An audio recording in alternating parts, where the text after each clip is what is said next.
News today Tamil நேயர்களுக்கு வணக்கம். நான் லோகநாதன்.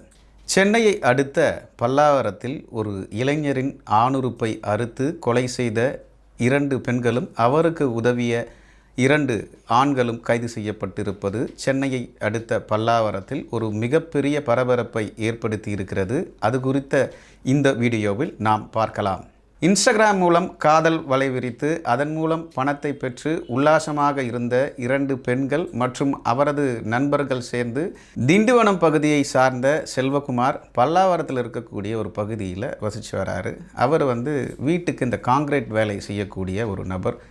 அந்த பகுதியில் வசித்து வரக்கூடிய நபருக்கு ரீனா என்ற பெண்ணிடம் இன்ஸ்டாகிராம் மூலம் ஒரு காதல் ஏற்படுகிறது. இருவரும் தொடர்ந்து சேட் செஞ்சுட்டு வராங்க. இவர்கள் மூலம் கிட்டத்தட்ட 22 வயதுடைய இந்த செல்வகுமார் 24 வயதான திருமணமான ரீனாவை காதலிக்கிறார். இந்த ரீனா என்ற நபர் தன்னுடைய கணவனுடன் சண்டை போட்டுக்கொண்டு தனியாக ஒரு வீடு எடுத்து தங்கி வருகிறார். இருவரும் திருமணம் ஆகாமல் லிவிங் டு ரிலேஷன்ஷிப்பில் இருக்கிறாங்க. இதில் என்ன பிரச்சனை வரப்போகுது? 2 பேரும் லிவிங் ரிலேஷன்ஷிப் தானே இருக்காங்க அப்படின்னு பார்க்கும்பொழுது ரீனாவுடைய தோழி ரஜிதா செல்வகுமாருக்கு நட்பு ரீதியாக பழக்கம் ஏற்பட்டிருக்கிறது. அந்த நட்பு நாளடைவில் ஒரு தகாத காதலாக மாறி 2 பேரும் உடலுறவு கொள்ளக்கூடிய நிலையில் ஈடுபட்டு வராங்க. ரீனாவுடன் அவரது நண்பர் செல்வகுமார் இருக்கிறாரு. அதே போல் ரெஜினாவுடனும் செல்வகுமார் உடல் ரீதியாக ஒரு நெருக்கத்தை காட்டுறாரு. இந்த விஷயம் 2 தோழிகளுக்கும் தெரிய வருது. பிரச்சனையும் ஏற்படுது. இந்த நிலையில் செல்வகுமார்கிட்ட கேட்கும்பொழுது நான் உங்கள் 2 பேரையும் வச்சுக்கிறேன் அப்படின்ற ஒரு விஷயத்தை சொல்லும்பொழுது தான் இங்கே பிரச்சனை ஏற்படுது. இவர்களுடையான சந்திப்பு சற்று குறையுது. இந்த நிலையில் பிரச்சனை நாளடைவில் பெருசாகுது. என்ன காரணம்னா, ஒரு 17 வயதுடைய சிறுவன் கூட மறுபடியும் இன்ஸ்டாகிராமில் ஒரு பழக்கம் ஏற்பட்டு அவனுடைய உடல் ரீதியான சில விஷயங்களை செய்கிறாங்க. அது மட்டும் இல்லாமல் அவரது நண்பர்களுடன் இவர்கள் ஒன்று சேர்ந்து இந்த குரூப் செக்ஸ் அப்படின்ற ஒரு விஷயத்தை முன்னெடுக்கிறாங்க. இந்த விஷயம் செல்வகுமாருக்கு தெரிய வருது. நாளடைவில் நீண்ட நாட்களாக நம்முடன் உடல் ரீதியான ஒரு நெருக்கத்தை கொண்டிருந்த ரீனா தற்பொழுது பிரிஞ்சிட்டாங்க, அவர் கூட இருந்த ரெஜினாவும் பிரிஞ்சிட்டாங்கன்றதை ஏற்க முடியாத செல்வகுமார் இந்த ரீனா ரெஜினாவுடைய நண்பர்களை கண்டிக்கிறார். ஃபோன் செய்து மிரட்டுறாரு. என்னுடன் நீங்கள் வாங்க, உடலுறவு கொள்ளுங்க அப்படின்ற ஒரு விஷயத்தை ரீனா ரெஜினா 2 பேருக்கிட்டையும் முன்வைக்கும்போது தான் இங்கே பிரச்சனை ஏற்படுது. இவரை உடனடியாக தீர்த்து கட்டணும் அப்படின்ற ஒரு ஐடியாவை இந்த ஆண் நண்பர்களோடு சேர்ந்து திட்டமிடுறாங்க. பல்லாவரம் அருகே இருக்கக்கூடிய ஒரு பார்க்கில் வாங்க மீட் பண்ணலாம், சமாதானம் பேசணும் அப்படின்னு சொல்லி கூப்பிட்றாங்க. அங்கே செல்வகுமாரும் வராரு. 4 பேர், ரீனா, ரெஜினா, அலெக்ஸ், 17 வயது சிறுவன். இந்த 17 வயசு சிறுவனும் அலெக்ஸும் இந்த 4 பேரும் சேர்ந்து செல்வகுமாரை வெட்டுறாங்க. குறிப்பாக சொல்லணும்னா அந்த 17 வயசு சிறுவனும் அலெக்ஸும் வெட்டும்போது அவர் நிலை குலைந்து கீழே விழுறாரு. சத்தம் கேட்டு அக்கம் பக்கத்தினர் அங்கே ஓடி பார்க்குறாங்க. இந்த 4 பேரும் அந்த இடத்துலேருந்து எஸ்கேப் ஆகிறாங்க. இந்த நிலையில் 108 ஆம்புலன்ஸ்க்கு அழைப்பு கொடுத்து உடனடியாக அங்கேருந்து வராங்க. ஆம்புலன்ஸ் ஊழியர்கள் அவர்கள் மீட்டு குரோம்பேட்டை அரசு பொது மருத்துவமனைக்கு அழைத்து செல்கிறாங்க. இதில் என்ன ட்விஸ்ட்னா, அந்த வெட்டப்பட்ட முகத்திலேயே சரமாரியாக வெட்டின நிலையில் அவருடைய ஆணுறுப்பை அப்படியே அறுத்து எடுத்துருக்கிறாங்க. இதனால் இரத்தப்போக்கில் செல்வகுமார் சரிஞ்சிருக்கிறாரு. குரோம்பேட்டை அரசு பொது மருத்துவமனையில் முதலுதவி பண்ணியிருக்காங்க. அங்கே பண்ண முடியலன்னு சொல்லிட்டு அங்கேருந்து என்ன பண்ணியிருக்காங்கன்னா ஜிஹெச்சுக்கு கொண்டு வரப்பட்டிருக்க நிலையில் ஒரு நாள் கழித்து செல்வகுமார் இறந்துடுறார். பல்லாவரம் காவல்துறையினர் இது தொடர்பாக வழக்கு பதிவு செய்து ரீனா, ரஜிதா மற்றும் அலெக்ஸ் இந்த 17 வயது சிறுவன் ஆகிய 4 பேரையும் கைது செய்ய முற்படுறாங்க. 3 பேர் மற்றும் இதில் கைது செய்யப்படுகிறார்கள். ரீனா, ரஜிதா மற்றும் அந்த 17 வயது சிறுவன். இந்த அலெக்ஸ் என்ற நபர் இப்போது தலைமறைவாக இருக்கார். இது தொடர்பான விசாரணை நடைபெற்று வருகிறது. இந்த கொலையில் வேறு யாராவது சம்மந்தப்பட்டிருக்கிறார்களா, இல்லை ரீனா, ரஜிதா, அலெக்ஸ் மற்றும் அந்த 17 வயசு சிறுவன் மட்டும்தானா என்ற கோணத்தில் போலீஸார் விசாரணை செஞ்சுட்டு வராங்க. வேறு யாரும் இந்த கொலையில் சம்மந்தப்பட்டிருக்கிறார்களா என்பது விசாரணைக்கு பிறகு தான் தெரியும். இந்த 4 பேரும் குரூப் செக்ஸ் அப்படின்ற ஒரு விஷயத்தில் ஈடுபடும் பொழுது மதுபோதை மற்றும் கஞ்சா உள்ளிட்ட பல்வேறு பொருட்களை பயன்படுத்தி இருப்பதும் அதீதப்படியான செக்ஸ் ஆர்வத்தால் தான் இது போன்ற ஒரு கொலை நடந்திருக்கிறது எனவும் அங்கே இருக்கக்கூடிய காவல்துறை விசாரணையில் தகவல் கிடைத்திருக்கிறது. இது போன்ற போதை கலாச்சாரத்தில் இளம் பெண் இருவர் சேர்ந்து ஒரு நபரை கொலை செஞ்சுருக்காங்க. 22 வயதுடைய செல்வகுமார் என்ற நபரை கொலை செய்திருப்பது பல்லாவரம் பகுதி மக்களிடையே ஒரு மிகப்பெரிய அச்சத்தையும் பரபரப்பையும் ஏற்படுத்தியிருக்கிறது. இவர்களுடைய மனநிலை எப்படி இருக்குது, ஏன் இது போன்ற வன்கொடுமையான விஷயத்தை ஒரு இளைஞருடைய ஆணுறுப்பை அறுத்து கொலை செய்திருக்கிறார்கள், இதற்கு என்ன முக்கியமான காரணம், குறிப்பாக மனநல மருத்துவர் மனநல ஆலோசகர் என்ன தெரிவிக்கிறாங்க, வாங்க இந்த வீடியோவில் பார்க்கலாம். மனநல ஆலோசகர் டாக்டர் அர்ஜுனன் நம்மோடு இருக்கிறார். அவரிடம் சில கேள்விகளை முன்வைக்கலாம். சார் வணக்கம். வணக்கம். பல்லாவரம் அருகே 2 இளம் பெண்கள் முன்னாள் காதலனை திட்டமிட்டு கொலை செஞ்சுருக்காங்க. ஒரு ப்ரூட்டல் மர்டர்னே சொல்லலாம். அவருடைய ஆணுறுப்பு அறுக்கப்பட்டு கொலை செய்யப்பட்டிருக்கிறது. ஒரு இளம் பெண் இது போன்ற ஒரு கொடூர செயலை எந்த மனநிலையில் இருக்கும்போது இந்த மாதிரி செஞ்சுருப்பாங்க? இப்போ பொதுவாக நம்ம பிரெயினில் செக்ஸ் அண்ட் வயலன்ஸ் இந்த ரெண்டையுமே பேலன்ஸ் பண்ணக்கூடிய ஏரியா இருக்கு. நம்ம ஒவ்வொரு உணர்வுகளுக்கும் ஒவ்வொரு ஏரியா இருக்கும் இல்லையா? அதே மாதிரி இந்த செக்ஸ் அண்ட் வயலன்ஸ் பக்கத்து ஏரியா. சில பேருக்கு இயற்கையாகவே அந்த ஏரியா கொஞ்சம் அதிகமா டெவலப் ஆயிருந்தால், இந்த வயலண்ட் உணர்வுகள் டெவலப் ஆயிருந்தால், செக்ஸ் உணர்வுகள் டெவலப் ஆயிருந்தால் அவர்களுக்கு இது மாதிரியான ஒரு வயலன்ஸ் எண்ணங்கள் வருவதற்கு வாய்ப்புகள் இருக்கிறது. போதை பொருட்களை பயன்படுத்தியிருக்காங்க. இன்னொன்று மல்டிபிள் பர்சன் கூட செக்ஸ் வச்சுருக்காங்க. நீங்கள் சொன்ன அதே விஷயம் தான். இவங்களுக்கு எப்படி கொலை செய்யக்கூடிய ஒரு ஹார்மோன்ஸ் சுரக்குது? கரெக்ட், நல்ல கொஸ்டின். இப்போ என்னன்னா, சில பேருக்கு இப்போ எல்லா பெண்களும் அப்படி இருக்கிறது இல்லை, வெகு சிலர் மட்டும்தான் அந்த மாதிரி இருக்கிறாங்க. இந்த ஹைப்பர் செக்ஸுவாலிட்டின்னு சொல்லுவோம். எந்த பெண்களுக்கு இந்த செக்ஸ் மேல நாட்டம் அதிகரிக்கிறதோ, ஆர்வம் அதிகரிக்கிறதோ, ஆசைகள் அதிகரிக்கிறதோ, அந்த பெண்களுக்கு சந்தர்ப்பமும் வாய்ப்பும் சூழ்நிலையும் ஒரு சேர அமைகிற பொழுது இந்த இயற்கையாவே அவங்களுக்கு கொஞ்சம் அதிகமா இந்த உணர்ச்சிகள் தூண்டப்படுகிறது. இந்த நேரத்துல போதைப் பொருளும் சேருது. குறிப்பாக மதுவோ அல்லது கஞ்சாவோ. இப்ப சமீபத்துல கஞ்சா ரொம்ப அதிகமா தான் இருக்குது. இந்த போதைப் பொருட்களும் சேருகிற பொழுது இருக்கிற உணர்ச்சிகள் இன்னும் அதிகமாக தூண்டப்படுகிற பொழுது இது மாதிரி வெளிப்படுத்துறதுக்கு வாய்ப்பா போயிடுது அந்த இளம் பெண்களுக்கு. சில பேர் பாத்தீங்கன்னா, நீங்க சொன்னீங்க பாத்தீங்களா, நிறைய பேரோட செக்ஸ் அப்படிங்கிற மாதிரியான விஷயங்கள்ல நிம்போமேனியான ஒரு ரொம்ப ரேரான ஒரு செக்ஸுவல் டிசார்டர்னு சொல்லுவோம். அதுல ஒரு வகை. அந்த மாதிரி இருக்கிற பெண்களுக்கு என்ன ஆகுனா, நிறைய ஆண்களோட உறவு வச்சுக்கிறதுல அவங்களுக்கு ரொம்ப நாட்டமாக இருக்கும், ரொம்ப ஈர்ப்பாக இருக்கும். அது ஒரு சரியா தப்பா குற்ற உணர்வா அது மாதிரிலாம் கிடையாது. எனக்கு பிடிச்சிருக்கு, எனக்கு வேணும், நான் ரசிக்கிறேன், என்ஜாய் பண்றேன் அப்படிங்கிற ஒரு மனோநிலையில அந்த மாதிரி இருப்பாங்க சில பெண்கள். இவங்களுக்கு இந்த கொலை செய்யணும், அதற்கான பின்னணி, அதுக்கப்புறம் நடக்கக்கூடிய சீக்வன்சஸ் பத்தி தெரியுமா தெரியாதா? பேசிக்காவே இந்த மாதிரி இருக்கிற பெண்களுடைய ஆழ் மனசு, நான் ஏற்கனவே சொன்னேன் இல்லையா, வயலன்ஸுங்கிறது கொஞ்சம் ஒட்டிகிட்டே தான் இருக்கும். இந்த மல்டிபிள் செக்ஸோட உறவு வச்சுக்கிறவங்க அப்படிங்கலாம் எதற்கும் துணிந்தவர்கள், எதற்கும் தயார். எனக்கு பிடிச்சிருக்கு, எனக்கு வேணும், அது எனக்கு அது சரி. I don't father about the surrounding. சுற்றுப்புறத்தை பத்தி எனக்கு எந்த விதமான, என்னை பத்தி என்ன நினைச்சாங்கன்னா பரவாயில்ல அப்படிங்கிற மாதிரியான மனநிலையில் இருக்கிறவங்களுக்கு இயற்கையாகவே எதையும் செய்யக்கூடிய ஒரு துணிச்சல், தைரியம், சுபாவங்கள் மாறி போய் இருக்கும். சோ அந்த மாதிரி மாறி போய் இருக்கிறவங்களுக்கு இந்த மாதிரியான வயலன்ஸ், இது மாதிரியான வன்முறைகளை ஈடுபடுதுங்கிறது சில பேருக்கு இயல்பாகவே அமைஞ்சு போயிடுது. இதை ஃபியூச்சரை ரியலைஸ் பண்ணுவாங்களா சார் இந்த பர்சன்ஸ்லாம்? சில பேர் ரொம்ப ரேரா ரியலைஸ் பண்ணுவாங்க. சில பேருக்கு நம்ம பாக்குறோமே, சில பேட்டிகள்லாம் பார்க்கும்போது அப்படியே மரத்து போன மாதிரி இருப்பாங்க, கேஷுவலா இருப்பாங்க, சிரிச்சுட்டே இருக்க மாதிரி இருப்பாங்க.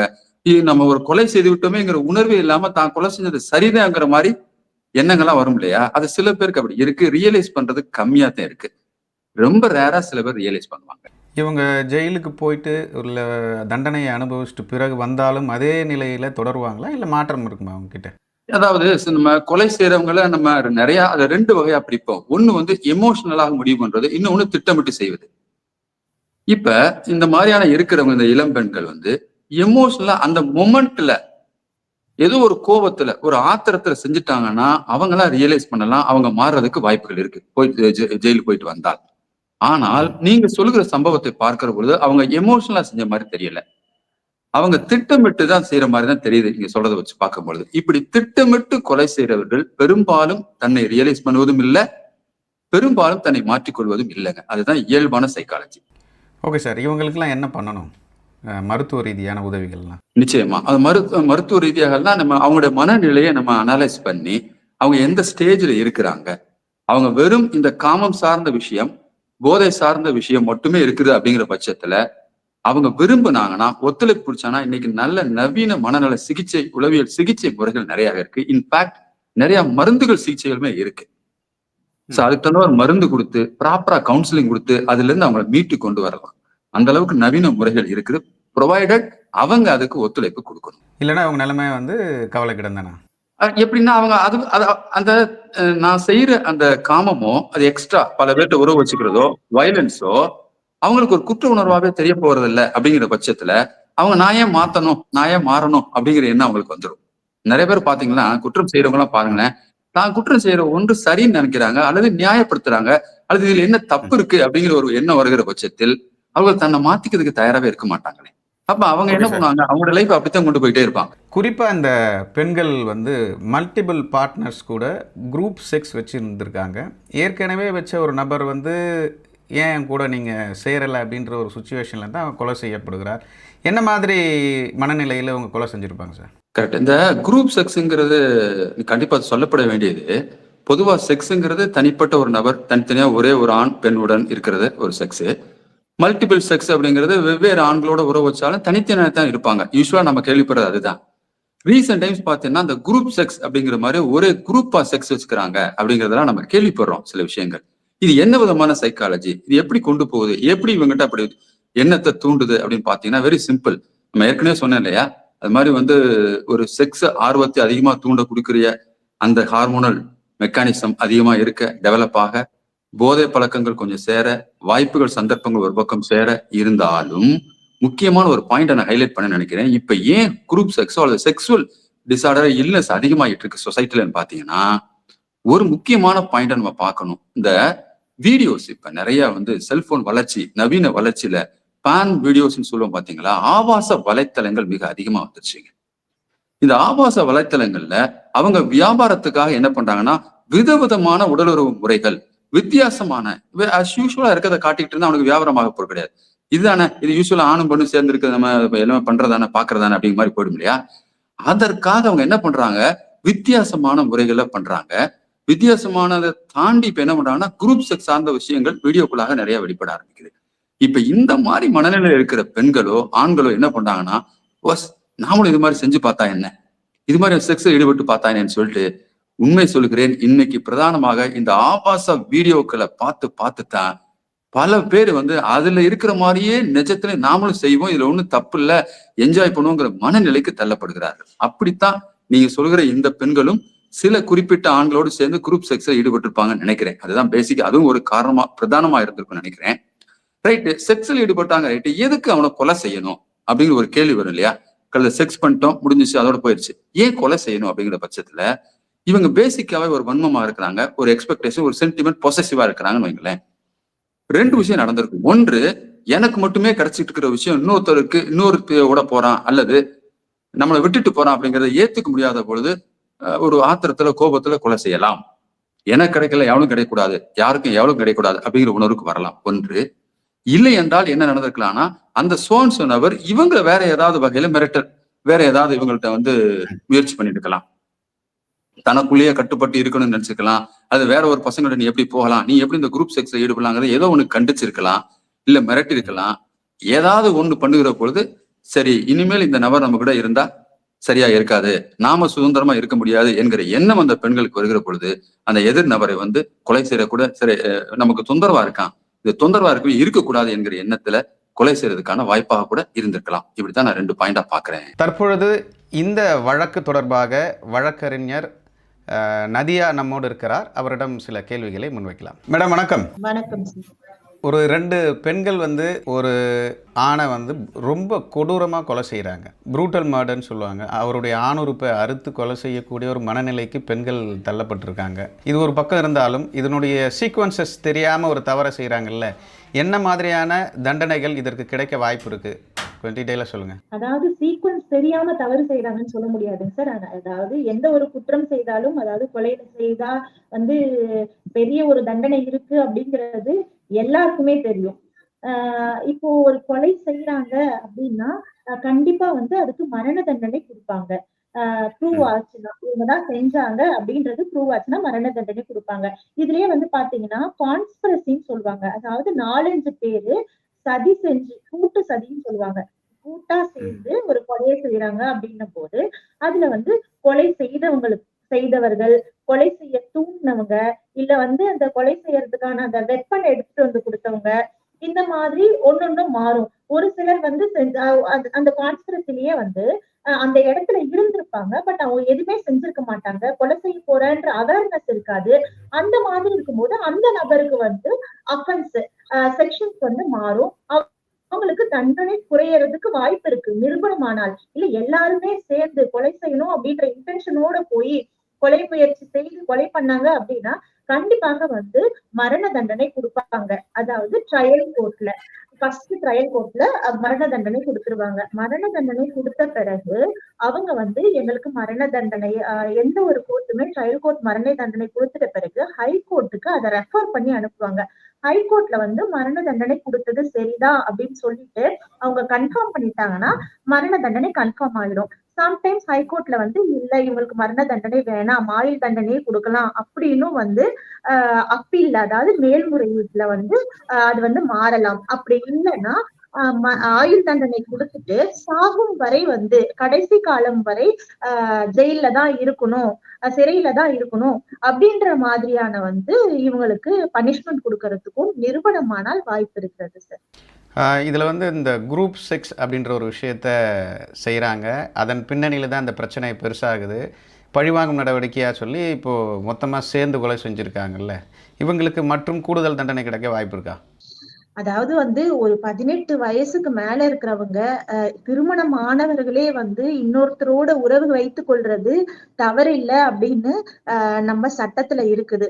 அப்படின்னும் போது செக்ஷுவல் ரிலேஷன்ஷிப் இருந்தாங்க அப்படின்றதுக்காக வந்து இவங்களுக்கு தண்டனை கிடைக்கிறதுக்கு வாய்ப்புகள் கிடையாது. இதுலயுமே வந்து ஃபோர்ஸ் பண்ணி செக்ஷுவல்ல இருந்தாங்க, இல்ல ஏதாவது அவங்களுக்கு அதனால பாதிப்பு ஏற்பட்டது அந்த மாதிரி ப்ரூவ் ஆனால் அவங்களுக்கு வந்து தண்டனைகள் கிடைக்க வாய்ப்பு இருக்கிறது. இந்த வழக்குல 17 வயது சிறுவன் கூட இந்த குற்றத்துல ஈடுபட்டிருக்காரு. இவர்களுக்கும் இதே தண்டனை கிடைக்குமா, இல்ல அவர் சீர்திருத்த பள்ளியில சேர்க்கப்பட்டு அங்க அவருக்கு தனியா ஒரு வழக்கு நடைபெறுமா? அதற்கு என்ன தண்டனை மேடம்? அதாவது 17 வயது சிறுவன் அப்படின்னும் போது சார், இந்த சிறுவர் சீர்திருத்த வாரியம் அப்படின்னு அந்த வாரியத்துல அந்த பையனுடைய மனநிலை மற்றும் அவனோட சூழ்நிலையை கருத்தில் கொண்டு அதை ஆராய்ந்து இது ஹீனியஸ் கிரைம் அப்படிங்கறதுனால அந்த பையனுக்குமே வந்து மரண தண்டனை கிடைக்க வாய்ப்பு கிடையாது. ஆனா வந்து ஆயுள் தண்டனை கொடுக்கலாம். இப்போ இந்த பையனை வந்துட்டு ஹோம்க்கு அனுப்பிடுவாங்க. தண்டனை ஆகும் போது சப்போஸ் அந்த பையனுக்கு வந்து ஒரு 19 வயசு தான் ஆகுது அப்படின்னும் போது சிறையிலேயே வந்து போஸ்டல் ஸ்கூல் அப்படின்னு இருக்கு. அந்த ஸ்கூல்ல அனுப்பிட்டு 21 வயசு ஆன பிறகு அந்த பையனை வந்து சிறைக்கு மாத்துவாங்க. இன்கேஸ் அந்த பையனுக்கு 21 வயசுல தண்டனை கிடைச்சது அப்படின்னா ஸ்ட்ரெயிட்டாவே அவனை சிறைக்கு அனுப்பிடுவாங்க. ஓகே மேம், பல்வேறு விஷயங்களை குறிப்பாக மிக தெளிவாக நியூஸ் டுடே தமிழுக்கு பேட்டி அளித்தமைக்கு நன்றி. மற்றும் ஒரு நிகழ்ச்சியில் நம்ம சந்திக்கலாம். நன்றி மேடம். போதை கலாச்சாரம், இன்ஸ்டாகிராமில் இருக்கக்கூடிய மோகம், ஒருவர் மீதான ஒருவர் ஈர்ப்பு, இது வந்து குரூப் செக்ஸ் என்ற ஒரு கலாச்சார சீர்கேட்டை தமிழ்நாட்டில் சமீப காலமாக அதிகப்படியான நிகழ்வுகள் நடக்கிறது. இதுக்கு முறையான ஒரு விழிப்புணர்வை அரசு கொண்டு வர வேண்டும். அதேபோல் தனி மனித ஒழுக்கம் என்பது நமக்கும் வேண்டும் என்பதே நிதர்சனமான உண்மை. மற்றும் ஒரு வீடியோவில் நாம் சந்திக்கலாம். எங்களுடைய அங்கீகாரம் என்பது எங்கள் சேனலை சப்ஸ்கிரைப் பண்ணி இது போன்ற இன்ட்ரெஸ்டிங்கான வீடியோக்களை தொடர்ந்து பாருங்கள். நன்றி, வணக்கம்.